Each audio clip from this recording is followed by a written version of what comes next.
This is a re-edited version with human voiceover. Check pinned comment to see what parts are new.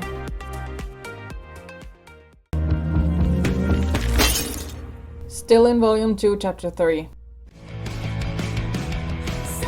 Going somewhere? Jesus, Tori. Actually, me and Nick, we're kind of going out. Called it.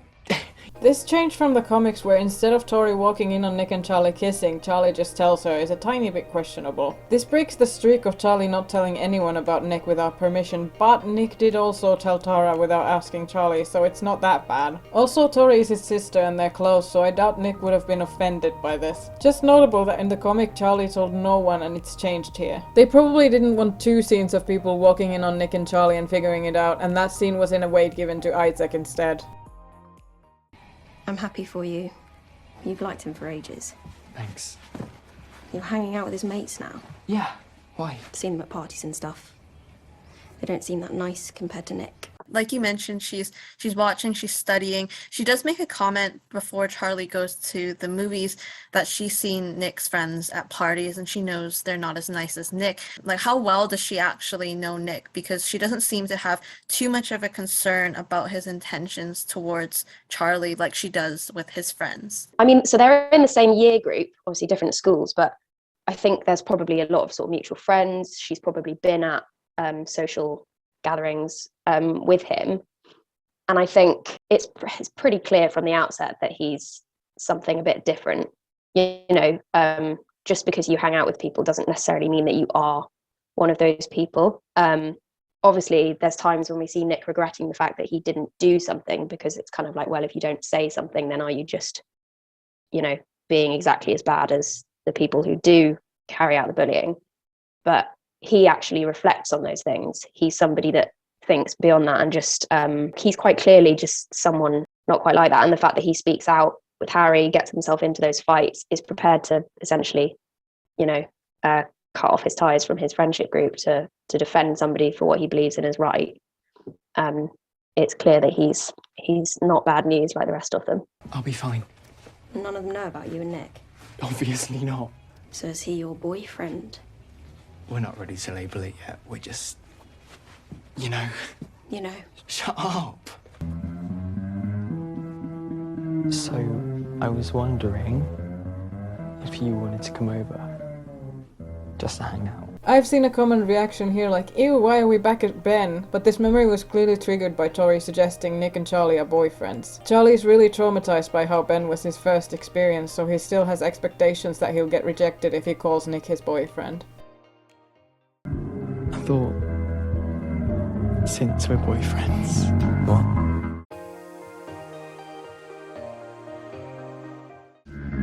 We're not boyfriends. Why would you think we're boyfriends? Charlie's mirror has a similar distortion to the glass cracking animation. Pick up a 10, okay? Yep. If any of those boys says anything, does anything nasty, you just call me, okay? Nick's gonna be there. I'll be fine. That didn't age well. Hi. Nick hugs Charlie first, which really shows Charlie is letting him steer the course with PDA. Are you sure your friends are gonna be okay with me being here?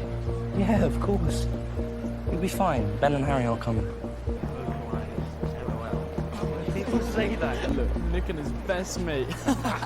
Ben isn't here in the comic. In fact, Ben never appears in the Heartstopper graphic novels again after being pushed into a wall. He does appear later in Solitaire though, and he's somehow become even worse by then. Is it your mate, Ben? Dude, Charlie. Never even spoken to him. Ben must be just constantly shitting himself when hanging around Nick, because Nick has truly seen some shit. Why can't any of you ever bring a girl with you? Why can't you bring a girl, Harry? Let's get popcorn.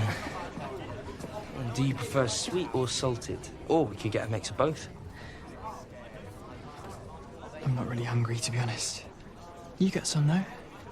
We know that in later volumes of the novels, Charlie starts to struggle with disordered eating. And I found it really interesting, the really subtle glimpses we get of that in the latter half of the season when Charlie's starting to struggle. I was just wondering, those glimpses we get of Charlie's disordered eating, was that part of Charlie's development later on, was that on your mind even when it came to doing it then? How did you approach those scenes? Yeah, definitely. I think it was a conversation that me and Alice had. I saw it in the script because originally in the cinema scene, there's the part where Charlie looks at the popcorn and the popcorn was like an animation of it shriveling up. But I think that Netflix thought that was a bit too dark for that. And the episode itself is quite a dark episode in general. So that would just be another added element. And any fans of the book would see the start of that trope anyway. And so it was definitely a conversation we had, and we started talking about where Charlie's mind's at, the journey that he goes on, that if we were to potentially get a season 2 would be explored further. And so, yeah, it was a conversation that me and Alice and Eros, the director, had. It was definitely on my mind when we were filming it. Sure. The dubs for this are so funny. Chiquito. Chucky. Chiquito means tiny or little one, and is apparently a really cheesy pet name. LOL at Chucky though, that's out of left field. Char. Wow, that just slipped out. Oh my god, say it again. I like it. It's cute. No, I'm never calling you it again. Proceeds to call Charlie Char for the remainder of the graphic novel series.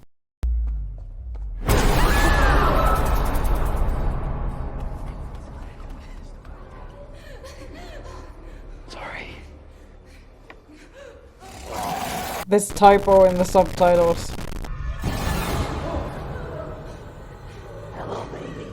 The film you were watching while I think there's a scene where we're actually in the cinema watching a horror film, and we had The Shining up on the screen, a little scene from The Shining. I think it was the little kid running through the maze, that scene. So I appreciated that one from the guys behind the scenes. Classic film. I have no idea if the audio here is from a real movie. It's definitely not The Shining. Could not find mention of what movie it might be anywhere. Sounds like some cheesy old school horror stuff though.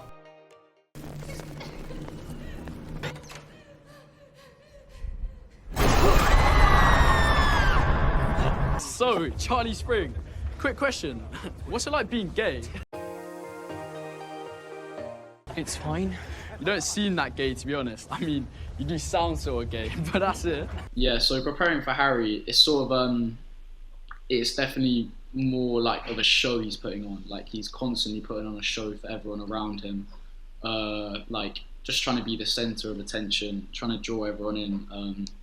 And he'll pick on anyone for any small difference they have. But yeah, I was actually also in year 11 at the time, still going to secondary school. So and there's people like that in like secondary school still, like state schools, UK state schools. But so I was sort of like feeding off that kind of, and just trying to make it like as similar to that kind of person as I could really. And yeah, Alice helped a lot with like the show aspect. They sort of like put that into my mind. The like I'm just trying to put on a show for everyone around me. Euros as well. Yeah, they kind of like instilled that in my brain, like high energy, just trying to like make everyone laugh basically, but obviously not in a very nice way. Do you like musicals? I can't actually remember the name of musicals. the opera. But I'm not opera. Do you? What are your favourite musicals? Well, it's like picking between my children. I love The Colour Purple. It's my favourite novel, and it's my favourite musical. My favourite musical at the moment is Frozen, genuinely. I've seen it twice. It's so good. And when he says, oh, you're gay, does that mean you like musicals? I was like, wow, read me. Literally read me for Phil. What sort of guys do you like then? I don't know. What about Harry Styles? He's pretty sexy. You had another kind of memorable line, which was the one about Harry Styles, suggesting Charlie has a crush on him. Now in the books, it's Zayn. Is that something that you recognized when you went from the books to the script? I think it was that was the scene I auditioned for as well, and I can't remember if it was Harry or Zayn in the audition. I think it was Harry in the audition. I sort of picked up on that back then, but I used to like the One Direction boys back in the day. I think it was year 6, year 5. I can't lie. I will admit that. That is crazy to admit, but yeah, I did.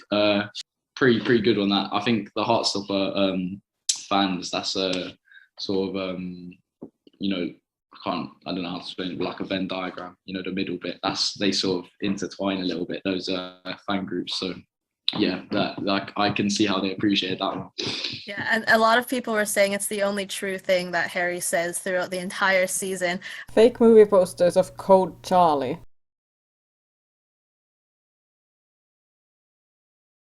What about Nick? You think he's hot? Are you joking?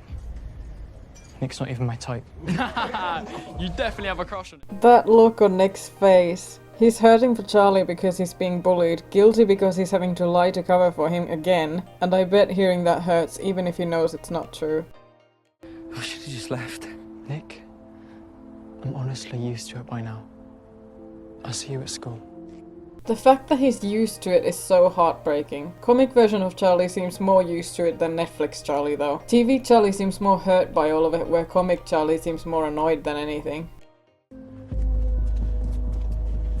How did he get there? No Ben here. He was way in the back there. Ben has some serial killer teleportation powers, I swear to God. Or maybe he went around through another exit, who knows? Also, Nick just missed him. I saw you holding hands with him in the cinema.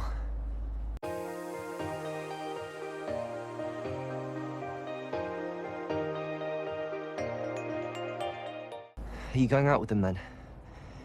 And he doesn't stop to think how it's obvious that he cares about this because he's jealous.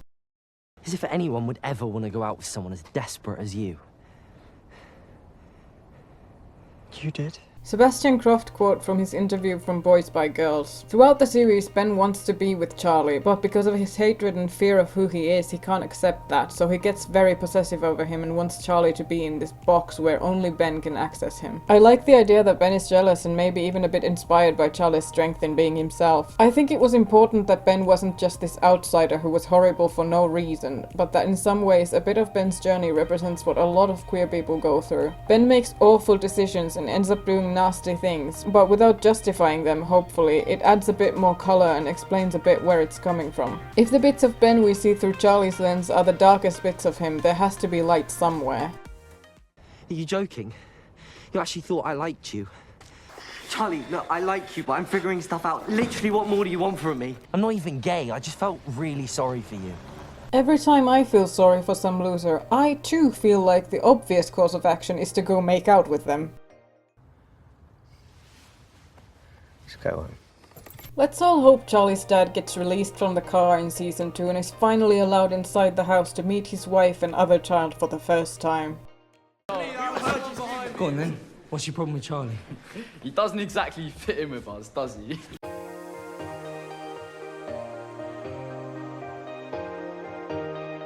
He can't play rugby. He's got this weird friend who won't leave me alone. Interesting that Harry sees it that way. You can't just bring some gay boy into our group and expect us all to immediately love him.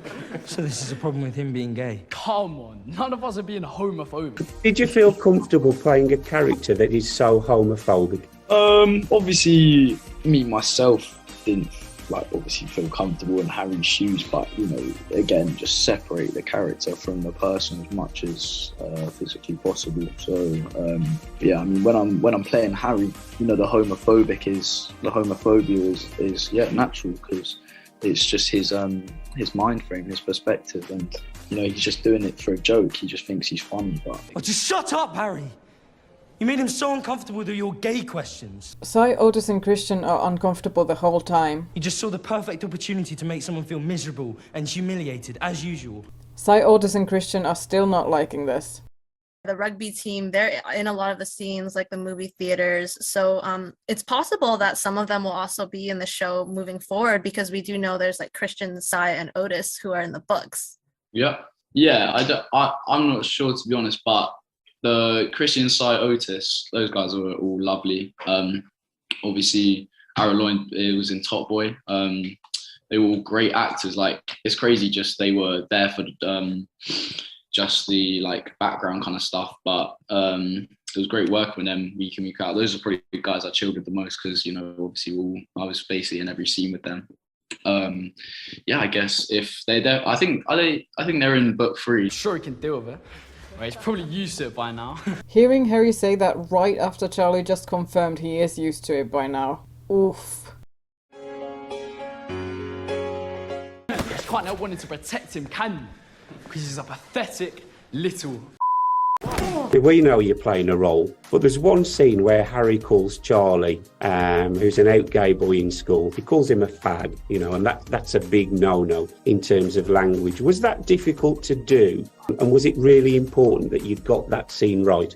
Yeah, definitely, because, you know, if you don't get it right, it just definitely could come off worse, but you just really have to separate you from the character, really. So, you know, when I'm playing Harry, there's no more Cormac in me, so I kind of just have to think what the character's thinking, and obviously Harry doesn't think it's too bad, or he wouldn't have said it, but yeah, I just had to push myself into Harry's perspective. Do you think Harry's redeemable? I wouldn't say redeemable. I'd say I don't really think there's definitely, it's up for debate in book 3 where he has a little bit of a character change, but I still personally think he's just trying to, because it's okay now, everyone's all right with it, so he's just trying to stay popular, and he wants to be best friends with Nick, doesn't he? That's yeah. He's just trying to be as normal as possible, and now it's normal. He's trying to get on board as well, but yeah.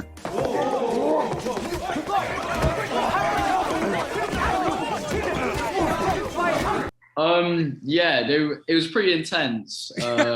Yeah, because I mean it's quite physically exhausting. Mm-hmm. The one in the cinema was actually quite a lot longer. Then they edited it down quite a lot, so there was a lot more sequence in that. Yeah. But the other one as well, yeah, so tiring. But like more like physically tiring, very much so, but also like emotionally tiring because because you know when you're in a fight, it's it's just that one moment, like it's done after a while, but when you're playing it, you have to put yourself into that like mind frame over and over again for a long time. Yeah, Guy was the fight coordinator. He was so good. Made it look so realistic. So you're going to tell me what happened?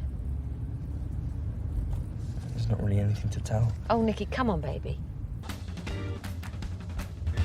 Oh. Run someone over. Hopefully it was the bully. Yes.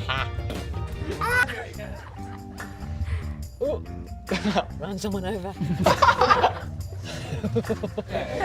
Was that actually, was you driving or was No, it was on like a sort of like a car thing, truck thing, whatever. Yeah. Harry was saying some really nasty stuff about Charlie. I lost it.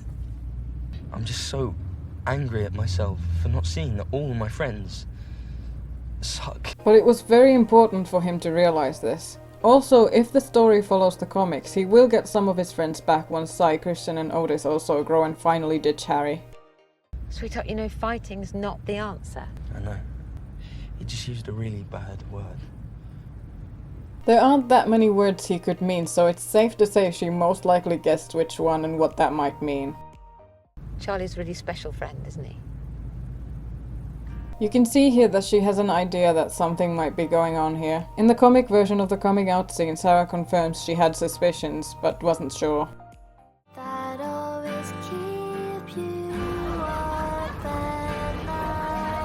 There is a really bizarre mistake here in the audio description for the visually impaired. In the morning, he wears headphones as he rides beside Tori on the school bus. Ben rides in the window seat in front of him. No matter how you look at it, that is not Ben, not even a little bit. Tori has one earbud out in case Charlie wants to talk.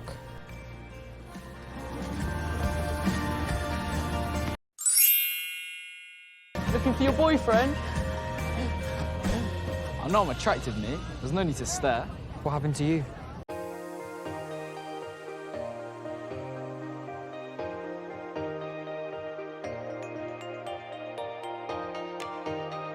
Ask Nick Nelson. He's got some serious anger issues. Note, you did also push him first.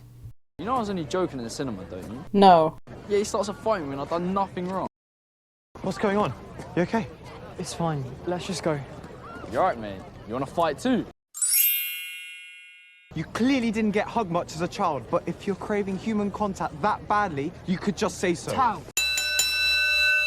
his parents. Tao has a couple digs throughout the series, the good ones. You didn't get hugged much as a child and stuff like that. And I sort of thought about, obviously his parents are quite rich. You know, maybe they were out like quite away from home quite a lot. Maybe he was like raised by nannies, like stuff like that, babysitters.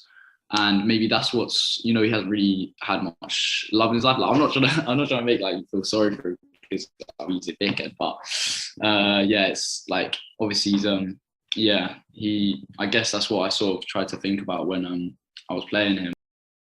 They are wearing the summer version of the blazer. So these are the blazers. So this is the summer one with a tree on it.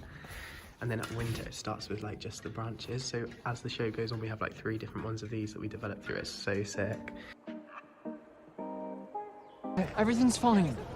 Yeah, maybe listen to your... Yet another student with longer than chin-length hair. At least he knows his place. Is there an audio editing error in this next clip? It sounds like they repeated the background noise there. I can't unhear it. Shaky state of mind, shaky cam. The display of rocks Nick's looking at is meant to be a metaphor for their romance because rocks form under pressure. Hi. What happened?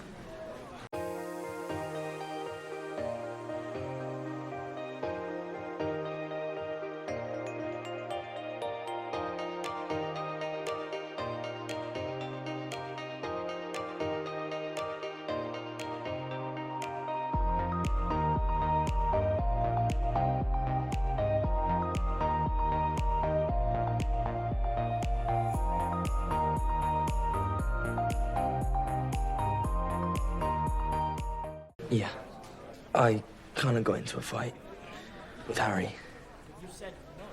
Nick, you didn't have to do that. Charlie reacts to this very differently in the graphic novel. The added Ben interaction has clearly shaken Charlie's confidence in the show's version of events, so he's more in the state of mind to blame himself for everything. Also, there's an interesting difference here between different editions of the graphic novels. In earlier versions, after Charlie says Harry deserved a punch in the face, there's a reference to Nick and Charlie's Hogwarts houses. This has been edited out and changed in my print version of the book, but the Potter reference is still in my Kindle version and the webcomic. This changes, of course, because of J.K. Rowling's transphobia. I promise, I'm used to people saying stuff about me. No, but you shouldn't have to be. Wow, Joe Locke is so soft. Why is this man the literal embodiment of the sun? The sun. Wow. I'll take that. I think that's a pretty good, you know, he's just very cute. As in like the show. sun from the Teletubbies, like the baby and the smiley face. Yeah, exactly. I think that. I think there's this one bit in the show where it's actually quite an emotional moment where I'm like, you know, you were saying that you know, you're used to people being mean to you and things like that, and I'm saying that you shouldn't be. And I think I was watching it with a friend of mine, and they just were like, yeah, Joe looks so cute right now, because you're just doing the puppy eyes and things like that. So yeah, Joe is just so soft, you know, he's so soft. People shouldn't be saying stuff about you in the first place. You shouldn't have to put up with anything like that. Sorry. No. You're not allowed to say the S word. I don't even want to be friends with those people anymore. I don't expect you to dump your friends for me. But that's just it, he wouldn't even be doing it just for Charlie. This affects him too. It's not as if he wants to hang around homophobic asshats. Some other rugby boys are nice. If you've read the comics, you know Charlie's referring to Cy, Otis and Christian here. I hope we see their redemption in the later seasons, because we did see them looking uncomfortable during Harry's bullshit before, but we haven't really seen much of them this season. In this moment, Nick must see his past self in them. He used to just sit idly by and will no longer tolerate it from others. Even they just stood there.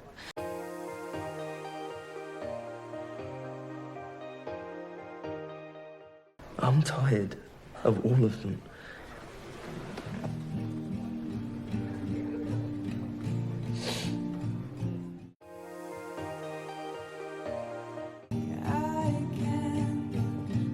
The art classroom has evolved a lot throughout the year.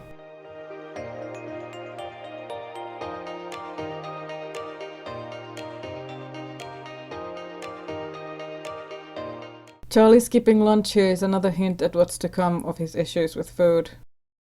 I think it was my fault. What was? Harry picking on me and Charlie. So I've been like fighting back. Fighting? Verbally fighting back. And winning. A lot. Harry just thinks it's fun to pick on people. Did he ever say anything to you? Yeah, sometimes. Surprise, he's transphobic as well. It would have been the plot twist of the century if he wasn't. You should have said something. You could have gone and told a teacher. Yeah. Maybe. It's not that simple, darling. But it wasn't like he was the only one that was saying stuff to me. I'm not surprised Nick started a fight with him. If Harry's being a dick to Charlie, of course. Is there something actually going on between Nick and Charlie? There is, isn't there? Yeah. There's lots of debate about what Elle should have done here. The fact is that Tao figured it out himself and asked for confirmation. If she said no, she would be lying and Tao would not appreciate that. If she said go ask Charlie, she would pretty much be saying yes and revealing that she's also been keeping it from Tao. It's not great that she told him, but she wants to protect her relationship with Tao. Who else knows? Isaac, Tara, and Darcy. It would have really made a difference if she'd thought to explain that Isaac figured it out on his own and Nick told Tara, Darcy and her. When you put it that way, it sounds like Charlie told everyone but him when that is not at all the case. But Charlie wants to tell you himself.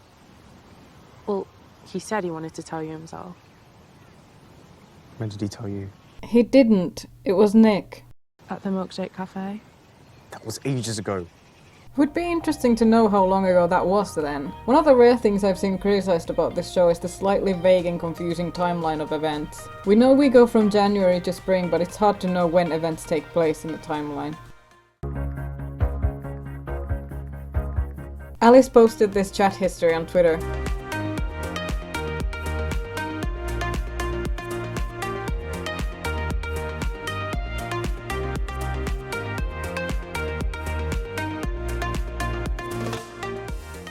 How can Charlie look at that and ask if Nick wants to be with him? He sent you 7 hearts, dude. Charlie, that spelling, oh my god.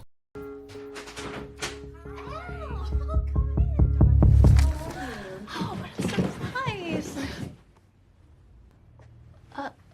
Make sure you leave the bedroom door open a tad, okay? As uncomfortable and embarrassing as that is, people have pointed out how validating that can be for a trans girl. Tao's mum is treating her exactly like she would any other girl. Also, she knows what's up. Is it a potato? It's supposed to be a shoe. Oh. See? That's better. Thanks. I'll treasure this shoe potato always. I know it's not your fault he hasn't told me. Charlie does want to tell you. I think I know why he hasn't. He thinks that I'll accidentally say something stupid and out Nick to all of Nick's mates. In the graphic novels, this is actually the reason. It turns out Tao was the one who accidentally outed Charlie by talking about him coming out to his friends a bit too loudly. I wonder if this is going to be a plotline in later seasons. You'd think they would expand on why Tao says this here. Or maybe he just thinks you'll force Nick to watch Donnie Darko like you did with us. Shut up! It's a good movie. It's just complicated. Agreed. And as for the whole gangbang scenario, it just couldn't happen. Smurfs are asexual. They don't even have reproductive organs under those little white pants. I don't know why I'm so afraid of being alone. My theory is it's because of his dad, because we never see him. You don't get abandonment issues out of nowhere.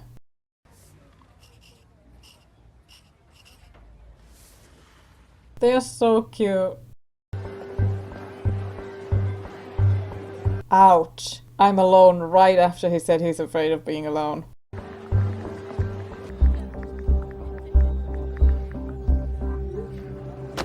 I've seen so many people react to that as if they've never said something not so nice when angry and hurt. I'm not saying that was a good thing to say to Charlie, but haven't we all been there? Alright, mate. Not in the mood for that fight, then? Only if it's in the form of a board game or a cake-eating contest. Tao's comebacks get weaker now that he's in such a vulnerable state. Wait, lads, look at it. Tao and Elle. Who's Elle? Just give it back. Harry bullied Elle but never learned her current name. Wait, lads, look at it. I hate you! You're gonna regret that!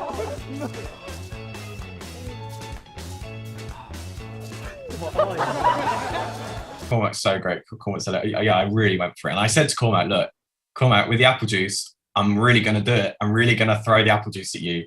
And he was like, yeah, it's fine. But I kind of really got him in the eye. And at one point he had to like go and get his ear checked out because I got some in his ear.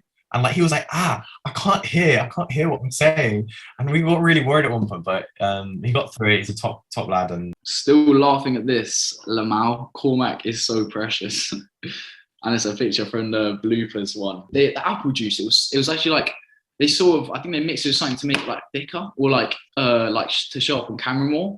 And it blinded me completely. Will splashed it right in my eyes, that one. And I just like had to keep going. But every time I try like pry my eyes open a tiny bit, like I couldn't at all. So I was just trying to like get up to him, like square up to him, but I literally couldn't because my eyes were like taped shut basically. That was an absolute stinger, I can't lie. I spoke with Will about it, and he said that he told you before the scene he was going to go for it, and he did, and he said you were a top lad for taking it. But he also said that you at one point got some in your ear, and you were saying like, I can't hear, and there's a bit of concern about that.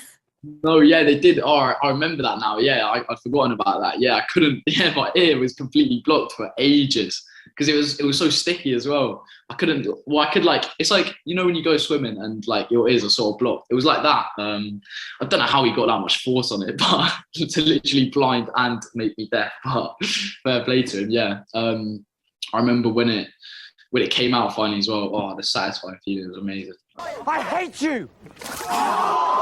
No more witty insults. Tao is at the end of his rope now. Harry's friends are thrilled he got humiliated once again. You're gonna regret that! So I was thinking about me and you. Okay.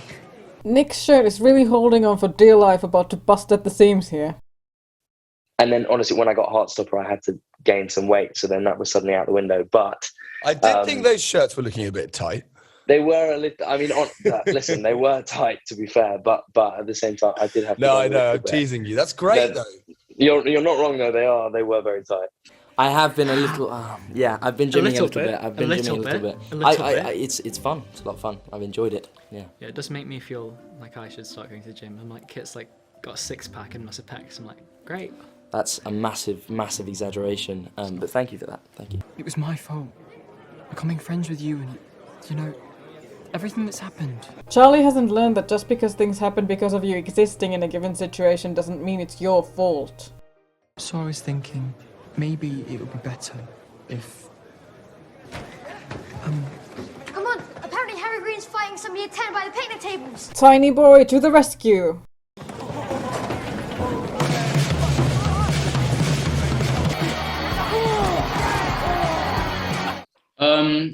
I actually meditate as well, so sort of clearing your mind and switching over to Harry from Cormac is that's quite a good technique I use, just like breathing and like just clearing your mind completely of any thoughts, any like, because I mean ADHD brain as well, it's always racing, so I kind of need to calm it down and think the thoughts I need to think. But especially that scene, the one with Tao, like everyone around us shouting, like they set it up very nicely for like to get you in that frame of mind. I guess pumped up, sort of definitely got me pumped up, I guess, yeah.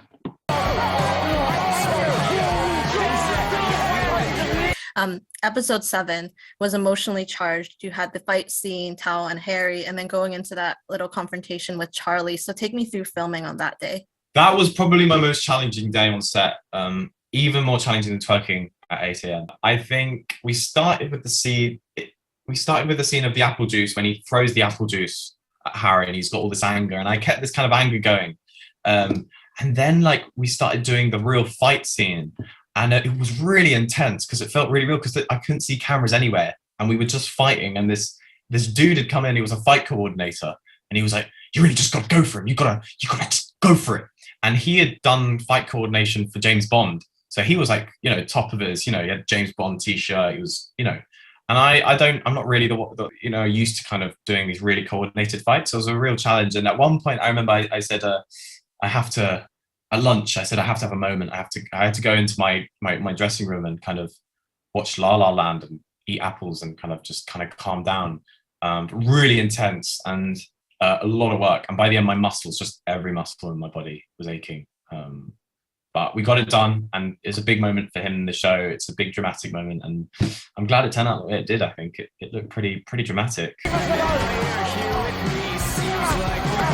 When we did the fight scene, it was obviously very, very physical, and it was always verbal before. You see, like, it's all comebacks and kind of little like nudges here and there, but then the full-on fight is like a full-on fight. And I think it's just indicative, like that build up that Tao feels over the whole season, about every time that Harry picks. And remember, Harry used to pick on Elle as well, so it's a huge build up for Tao that really climaxes at the end of episode 7, and that was really interesting to play with.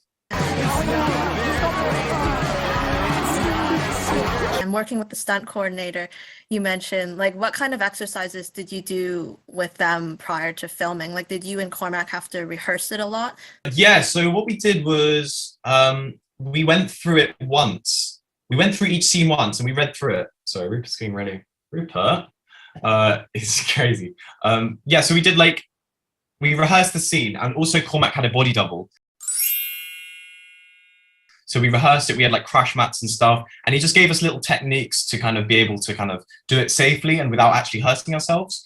And then he was like, and then apart from that, it's all in the, like, he did little things like if you grab wrists and then you're in control of how tense you make it. And he gave us little techniques before we shot, and then we started shooting, and he gave us little bits of stuff here and there, and it was great. Yeah, really, really good. Because I think if I hadn't had that, it would have, like, I probably bruised myself a lot more than I actually did.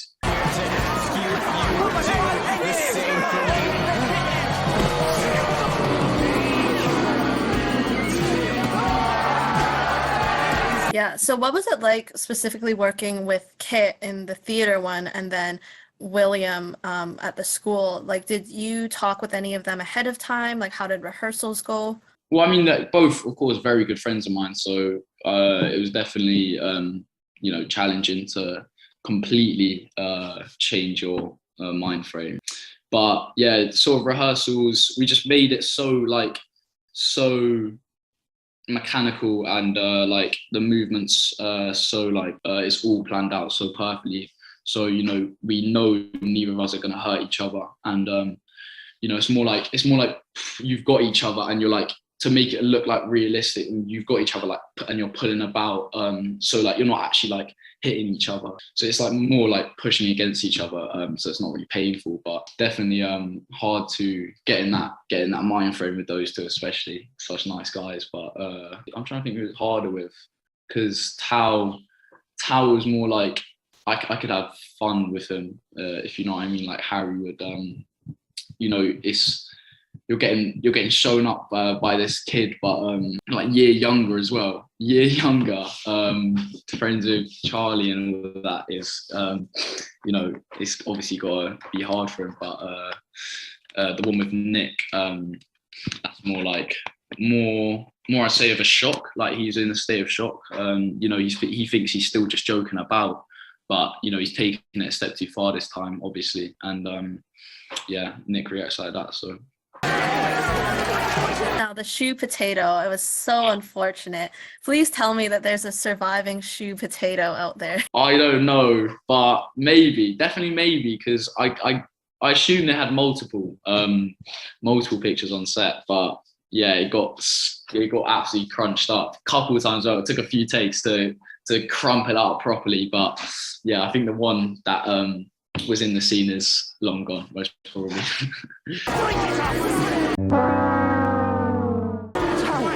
What happened? Why didn't you tell me about you and Nick? What? I thought we were friends, but I guess you just forgotten about me. He sounds so fragile and heartbroken. Tao, this is all your fault. Friends really know where to hit you the worst. Just leave me alone.